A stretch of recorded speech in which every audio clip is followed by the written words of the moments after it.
All right, Coach will have an opening remark, then we'll take questions. Again, raise your hand. We'll get a handheld microphone to you. Please state your name and affiliation when posing the question. Go ahead, Coach. All right. University of Utah is very excited to be a member of the Big 12. Very good football conference, a lot of good teams, good coaches, good players. New challenge for us, new opportunities for us. And we're definitely excited about the new playoff format and the opportunity to make the playoffs on your own merit and not have to be voted by a committee to get into that exclusive club. Got a good football team coming back. Got a lot going for us. Starts with our quarterback, Cam Rising. We missed him last year, obviously, but he's back and ready to go, barring any unforeseen setbacks. Getting Brant Keithy back, who we were missing last year as well, is going to be a big plus for us. So we feel like we've got a lot going for us on the offensive side of the ball. Offensive line is solid. Tight end room is maybe as good as it's ever been at Utah since I've been there, and added some real weapons on the outside at receiver. Defensively, we should be solid. We've played good defense for a lot of years at Utah. That's been our calling card. Don't expect that to be any different this year. But bottom line, we're ecstatic to be in the Big 12 and can't wait to get going. And this signifies that the season's right around the corner when you get media days, although we're the first media days out of the gate. I realize that, so there's still a little bit of time, but it means that football is not far away. So questions? We'll go here, front row on the left side, right in the middle. Yeah, Coach Whittingham, Michael Caratanito, Sideline Sports. Just talking about that, obviously coming in the Big 12, not too far in the past, you came into the Pac-12, Pac-10, making it into the Pac-12. What do you take from that? And like you said, I mean, obviously the maps changed, but what do you just take from that coming in the Pac-12 now, taking that into the Big 12? Yeah, it's a transition we have made before, although when we went to the Big 12 or the Pac-12, we were a G5 school trying to come up a level, which there was a little bit of a curve there that we had to endure. This is actually the fourth conference I've been in since I've been at Utah. We were in the WAC, then the Mountain West, and the Pac-12, now the Big 12. So nothing new for me personally as far as changing leagues, but we feel like we've got a roster that's equipped to compete right away. Obviously, I guess the media feels the same way, being picked as the favorite, and I think that's a show of respect to our players and coaches that have done a great job competing through the years that the media has selected as number one. But in the final analysis, that doesn't mean anything. Obviously, you got to play the games, and our players are fully aware of that. But again, it's a nice show of respect for our program from the media. Okay, we'll stay on the left side, fifth row on the far left. Hey, Kyle. Jenny Carlson with Beyond the Box Score. Two questions. You open Big 12 play in Stillwater. What are your expectations of going there and playing the Cowboys? And second, with Oklahoma State's head coach and you both being so long tenured, I'm just curious if you could reflect a little bit on what you think in your mind helped you to be at Utah as long as you've been. Okay, well, first of all, that is our conference opener. Now, we do play Baylor in week 2, but it's not a conference game. And so the first official Big 12 game will be against Oklahoma State. Coach Gundy has done a terrific job there. Just competitive every single year. Fields quality football teams. They're tough. They're physical. Reminds me a lot of us. I mean, I think there's a lot of parallels between the two programs. Myself and Coach Gundy are just, I think, weeks apart from when we took over these programs, and so we both have been anomalies, I guess you could say, in our own respect. But should be a hard-fought game. Never been to Stillwater, so it'll be a new experience for myself, and I'm sure very few, if any, of our players have been there. But we'll find out right away where we stand. They're a very good football team, and looking forward to that opportunity. Okay, I'm 64 years old, so I lost my train of thought. What was your second part of the question? Longevity. Okay, what do I attribute that to? In a word, recruiting. If you recruit the right players and get the right players in your program that fit into your culture, fit into what you're doing, then you got a chance. And our assistant coaches have done a phenomenal job of identifying those players. They're the guys on the front lines making decisions and judgments on who we should recruit and bring into the program. And really the key to me having any success there or my longevity at Utah is due to our assistant coaches and the recruiting that they've done and the culture that we've built there. We'll go second row on the right-hand side here, in the middle. Coach Lynn Harrington, Stay Alive in Power 5. How you doing today? Good, thank you. All right, I'm doing all right too. To follow up on your longevity answer.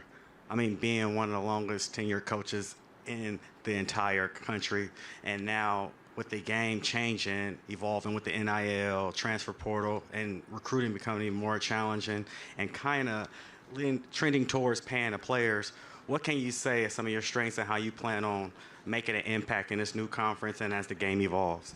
Yeah, well, first of all, it's not trending towards paying players. We are paying players. I mean, that's in place. And I've been in this profession a long time. And you talk about just, 4 or 5 years ago, we couldn't even give them a ride to their dormitory or a slice of pizza to what's going on now. It's incredible. And there's more change to come. We're not done yet, I promise you that, not by a long shot. There's big changes on the horizon. But the bottom line is, it doesn't matter whether you love NIL, transfer portal, hate it. It doesn't matter. You got to embrace it, because if you don't adapt and update with the times, you're going to get left behind and you're going to be eliminated. And so I think our program has done a very good job of embracing the changes. I think we've had really good portal success as far as if you look at who we've lost and who we've gained, our net result is very good in that regard. Our NIL, we're competitive right now in that space. There's always trying to get more resources, but the bottom line is, like I said, you have to adapt, you have to change with the times, otherwise you're not going to be able to compete. Okay, we'll go to the left side. Fourth row, right in the middle. Hi, Kyle. Dennis Dodd, CBS Dennis. Sports. You mentioned the 4 conferences you've been in. What does it say to the way you guys play that you've dictated some of the things that have gone on and been successful instead of you having to get used to the conference? Yeah, well, first of all, physicality is always a good thing in football, and that's our calling card. We pride ourselves on being a physical football team, year in and year out. Defensively, we've been very consistent, and if you're good on defense, you're going to be in every game every week. And so it's it's something that our philosophy, our culture, I think stands the test of time. And obviously, we've got good players, and that's where it starts. As I mentioned, and I've said several times, 80% of your success in college football, or lack thereof, is tied directly to recruiting. And if you can't recruit the right way, then you're going to struggle. But we feel like we've got a good roster right now, 1 through 85, and ready to compete in this league. And I think it's a really good league. I mean, yeah, we're picked number 1, but in my estimation, there's 8 or 9 teams that could win this thing, and we'll have to see how things unfold. Okay, we'll stay on the left side, about halfway back in the middle. Hey, Coach. Dana Green with ABC4. Entering your 20th season, they've already named Morgan Scalley as the coach in waiting. Do you have any idea when that's going to happen? Do you think about that? And what kind of hands is the program going to be in once Coach Scalley takes over? Well, first of all, Morgan Scalley is an exceptional football coach. He's a proven commodity. He's a Utah guy, played high school ball in the state of Utah, played at Utah, jumped right into coaching at the University of Utah when he was done playing. So he's invested in this program as much as anybody ever has been. He's a guy that knows our culture inside and out. And to me, it's very comforting for when that transition time does occur and it's time for new leadership, to have a guy that's going to be able to carry on the values and the cultures that we've put in place. Now, that's not to say he won't put his own stamp on it, because I fully expect that. But I believe that he's the right choice. Now, we have a lot of good coaches on our staff, guys that are going to be head coaches in the near future that are deserving as well. But for this program at this time, Morgan's the right fit. As to when that happens, that's a great question. I take it day by day. I'm as excited and enthused about the season as I've ever been. A lot of that is the excitement about going into a new conference, the new challenge, the new opportunity. But it's just going to be a day-by-day process, and I'm not getting any younger, but at the same time, I feel like I've got a lot of energy right now. We'll go to the right side, halfway back, right in the middle. Hey, Coach. Joe Coles with the Deseret News. How do you feel like your program fits stylistically in the Big 12?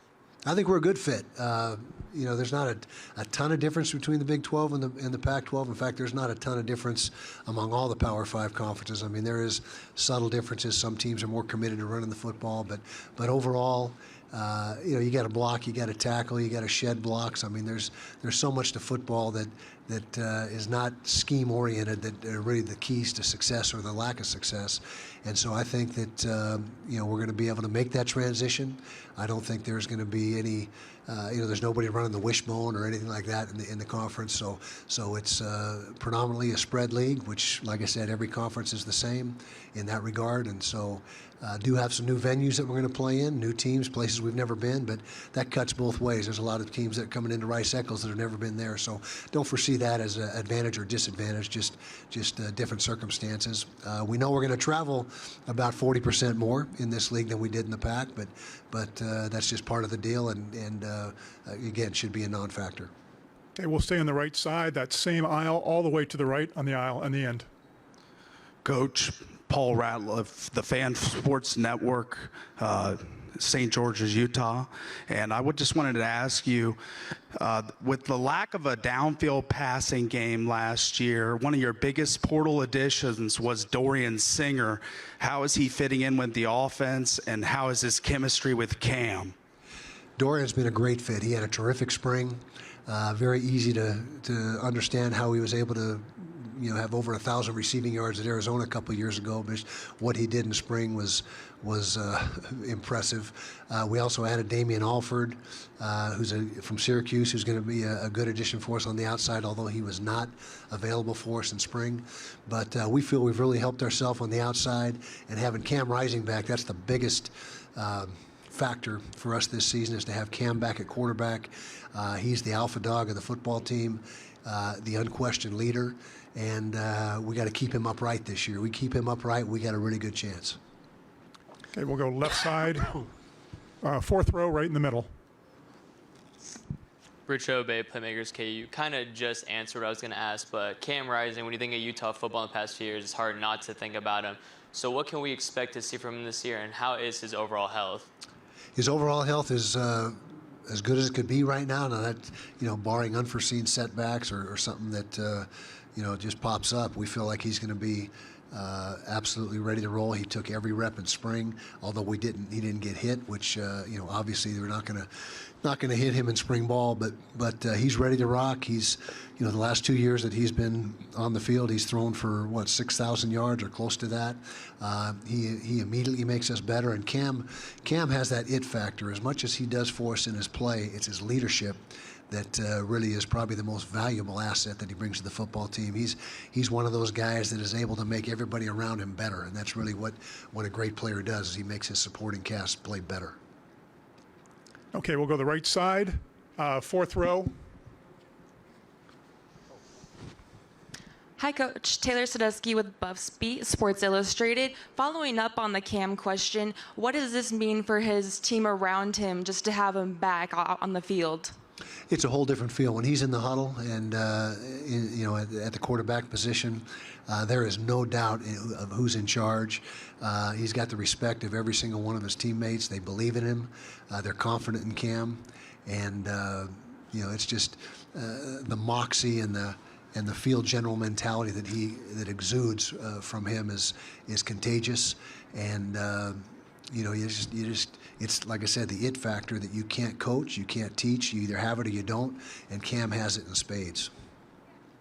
We'll stay right here on the right side, front row.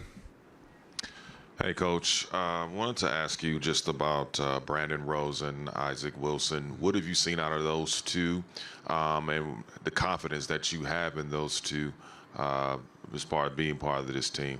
Well, a great deal of confidence. We just got Isaac in the program in January. He was an early graduate from high school, and relative to that situation, we thought he had a phenomenal spring, especially the second half.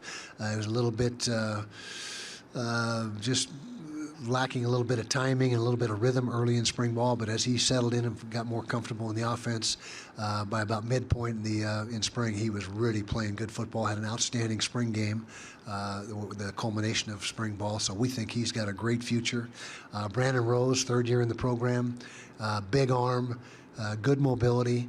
And he is to the point, he probably would have been a factor for us last year, but he had an injury that kept him out 6 to 8 weeks. I can't remember exactly the time frame, but that really set him back. He was never really able to recover from that, but that's all behind him now, and both him and Isaac had terrific springs. And then you add Sam Heward to that mix, who's here now, and will be competing in fall camp to see where he fits in the pecking order. Stay right here in the front row. Kenneth Berry, touchdowns and tangents. Coach, you've pretty much dominated every conference you've coached in, whether division championships, titles, and all that.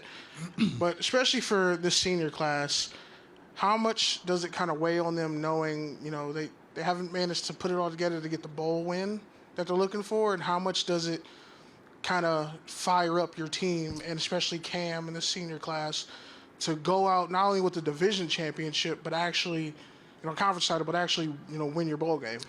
Yeah, it's been to the Rose Bowl a couple times, and played some really good football teams. Ohio State, Penn State, came up short in those games, which is disappointing. We've traditionally been a very good bowl team and have had a good run, but that obviously has been a downer than last year right here in Las Vegas, where came out on the wrong end with Northwestern, who played a really good football game against us. But this move to this conference for the seniors in particular has really got them excited. They're looking forward to the challenge. They're looking forward to being able to control their own destiny as far as being able to get to the playoffs now, whereas before we had to rely on outside help, like I mentioned. Now it's all in our hands, and that's something that means a great deal to them. And if you just by looking at them in their workouts this summer and what they're doing, this is a focused football team that really has their sights set on some high goals. Okay, we'll take 2 more questions. We'll take one over here on the left side in the middle, about 5 rows back. And the last one will come over here on the right. Hey, Coach. Scott Proctor over here to your left. Scott Proctor, the Colorado one here. As one of the few Big 12 teams to have played Colorado last year, what were your impressions of that game? I know it was a bit different. You both kind of started backup quarterbacks. So what are your impressions of that game, Coach Prime's first year at Colorado, and what do you envision kind of that matchup to be like later this year in Boulder? Yeah, well, first of all, Coach Sanders has done a great job in infusing excitement into that program and talent. His own sons are terrific players. We didn't see Shadur, but he's obviously watching the tape. He's a terrific talent, and so he's put Colorado football back on the map. Year 2, I'm sure they're looking for progress. They started off very strong last year. Injuries got caught up to him and didn't end the way they want, I'm sure. But he has definitely rejuvenated things in Boulder. Last year, that game, I think we were playing we were playing our 5th string quarterback, and they were on their 2nd or 3rd string quarterback. So really not probably indicative of what the game could have been like. We were able to come away with a win, but we got to go to Boulder this year. It's a tough place to play, and last time we were in Boulder, there wasn't many people in the stands, and now it's full every week. So that'll be an environment that we have not experienced there. All right, our final question will be right here on the right side, 3rd row, right on the aisle. Coach, Chris Matthews, KLAS TV, right here in Las Vegas. I was just kind of wondering your footprint. Over here, Coach.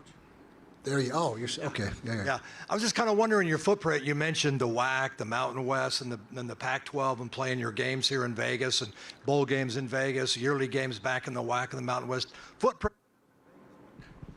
What are your thoughts of Vegas and just what it's kind of meant to your program? Well, first of all, this building's been very good to us. We've had a chance to come down here and win a couple of Pac-12 championship games. Obviously, last year in the bowl game, we didn't fare so well, but Vegas has always treated us great. It's a great city. The bowl, in particular, is John does a great job with the bowl and the bowl experience for the players, and so nothing but very positive memories and experiences here in Las Vegas, and of course this is one of the best venues in the country right here, this Allegiant Stadium, and so we have been opportunistic to be able to, or it's been a great opportunity to be able to play here as much as we have. We're going to open here in 27 against the Miami Hurricanes. I probably won't be sitting here in this chair, but somebody will, and that's going to be a great opportunity again to come to Vegas and play a game. All right, thank you for your time, Coach. Okay, guys. girls, guys?